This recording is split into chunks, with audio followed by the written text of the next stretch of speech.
إذا ميزانيتكم 2000 ريال ودكم تختاروا جهاز ذكي بنظام الأندرويد، في هذا السعر جبت لكم جهازين وبنقارن بينهم ويبي لكم تشوفوا الأنسب لكم وشو. بسم الله.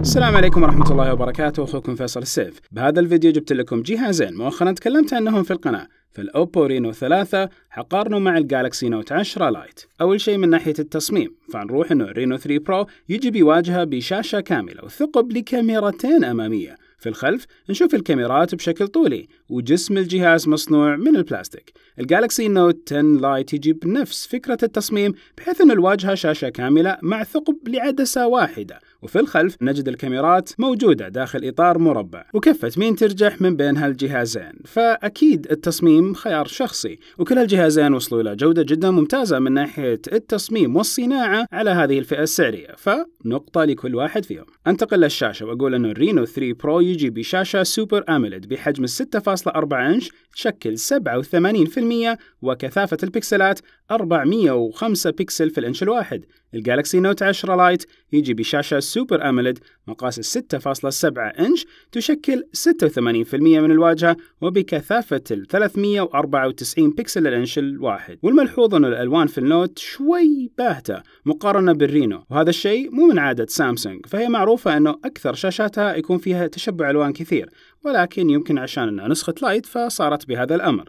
فكمان أقدر أقول أنه كفة مين بترجح كلهم متقاربين، واحد أكبر في الشاشة بشوي وواحد أكثر بكثافة البكسلات، فأيضا نقطة لكل واحد فيهم. ولا قارنت بين المعالجات، فالرينو معالجه يجي الميديا تك هيلو P95 12 نانومتر هندسة التصنيع حقته، ويجي ب8 أنوية، والكرت الرسومي هو الباور في ار. معالج النوت لايت هو الإكسينوس 9810 10 نانومتر 8 أنوية، والكرت الرسومي هو المالي G72. الحين في اختبار جيك بنش الرينو 3 برو حقق 396 نقطة في النواة الواحدة، و1508 نقاط في الأنوية المتعددة. أما النوت لايت فحقق 307 نقاط في النواة الواحدة، و1172 نقطة في الأنوية المتعددة. فنلاحظ هنا أن الفرق جدا كبير من ناحية الرينو، وأداء الميديا تك كان أفضل من معالج الإكسينوس 9810. فهل هذا الأمر يعني أنه بالفعل معالجات الإكسينوس اللي جت في عام 2019 و2020 ما هي بأقوى المعالجات؟ المهم، لغة الأرقام هي الشيء الأساسي دائما في المقارنات اللي أسويها، فالنقطة تروح للرينو 3 برو، ونتكلم على الكفة حقته تكون رائدة بسبب النتيجة اللي صارت في الاختبار. ننتقل للنظام، والرينو 3 برو يجي بنظام الأندرويد 10 وواجهة كولر OS 7. تقدم واجهة نظيفة، وضع ليلي، ثيمات منوعة، وكمان يقدم تحسينات في الذكاء الاصطناعي للاستخدام مع الكاميرا. النوت 10 لايت يجي بنظام الأندرويد 10 وواجهة الون UI 2.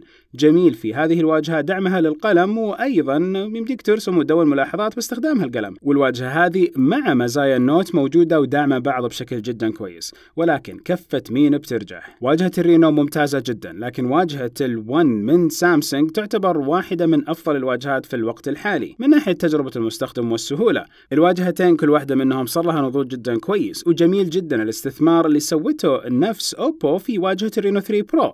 فنقدر نتكلم إنه مع الاختيار الشخصي كل واحدة من هذه الواجهات تحصل على نقطة، ولكن كمان نقول التقدير موجود لواجهة ال1 UI 2 لنفس سامسونج. أنتقل للدخول الآمن وأقول أنه الجهازين تقريبا متطابقين في مزايا الدخول، وهنا نتكلم على رقم سري، نمط، صورة الوجه، واللي ما أنصح فيها لأنه ما في حساسات أمامية، بالإضافة للبصمة اللي مدمجة تحت الشاشة. فعلى طول وباختصار كل واحد منهم يحصل على نقطة. والكاميرات، الرينو 3 برو يجي ب4 كاميرات خلفية، 64 ميجا بكسل أساسية، 13 ميجا بكسل مقربة، 8 ميجا بكسل عريضة جدا، 2 ميجا بكسل للعمق، والكاميرتين الأمامية 44 ميجا بكسل عريضة و2 ميجا بكسل عميقة. النوت 10 لايت يجي ب3 كاميرات خلفية كلها 12 ميجا بكسل، وهي الأساسية عريضة جدا ومقربة. الكاميرا الأمامية 32 ميجا بكسل عريضة. النتائج في التصوير الثابت في النهار أو حتى في الإضاءة الخافتة أو الصور تقريبا متقاربة جدا، على الرغم من أنه الفرق الكبير في لغة الأرقام. أيضا النوت يتفوق في بعض الأحيان في جانب الألوان، بحيث تظهر مشبعة أكثر.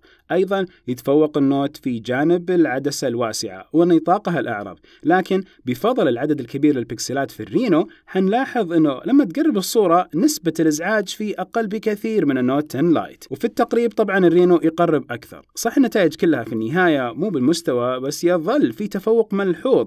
وأيضا في تجربة تصوير الفيديو تفاصيل أفضل في النوت 10 لايت بشكل ملحوظ، وأيضا الثبات في خاصية السوبر ستدي تعطي ثبات أفضل بكثير. أيضا في تصوير الفيديو بدقة ال 4K نلاحظ تفوق ملحوظ لمصلحة النوت 10 لايت اللي أيضا يعطي ثبات وتفاصيل وألوان أفضل. وفي النهاية لازم نحط في بالنا إن هالأجهزة تعتبر فئة متوسطة رغم هالسعر، وما نتوقع إنه أداءها حيكون خرافي مرة، ولكن لو شفنا عدد الكاميرات وعدد المزايا بالإضافة إلى عدد الأنماط اللي تعطيها كل واحد من هذه الأجهزة والكاميرات اللي موجودة عليه، فحنشوف إنه في كفة لازم ترجح. والكفة الراجحة واضح أنها كانت للرينو 3 برو. 6 كاميرات موجودة في هالجوال، فخصائص أكثر، عزل أفضل في الكاميرا الأمامية، وهكذا. أنتقل للبطارية وأقول أنه الرينو 3 برو يجي ببطارية 4025 ملي أمبير، يدعم الشحن السريع 30 واط، ويشحن من 0 ل 50% في 20 دقيقة، وهذا بفضل تقنية الفوك 4 اللي دائما تستثمر فيها أوبو. النوت 10 لايت يجي ببطارية 4500 ملي أمبير، يدعم الشحن السريع 25 واط، يشحن من 0 ل 54% خلال نصف ساعة.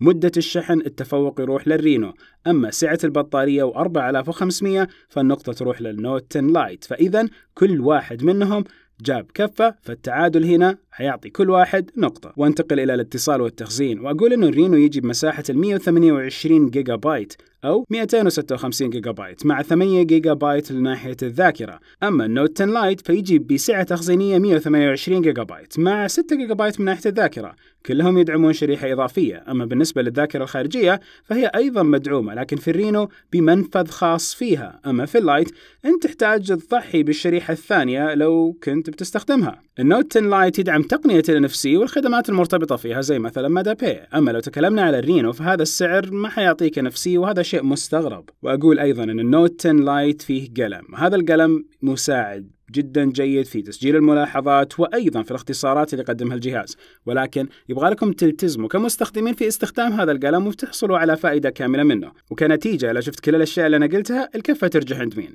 كأجهزة فئة متوسطة لا تتوقع إضافات جدا ضخمة، لكن النوت جاء معاه قلم، وأيضا الأوبو رينو 3 جاء معاه خاصية الحجم أكبر من ناحية السعة التخزينية، وأيضا ذاكرة، ووجود كارت ذاكرة خارجي ما حيخليك تضحي بالشريحة الثانية.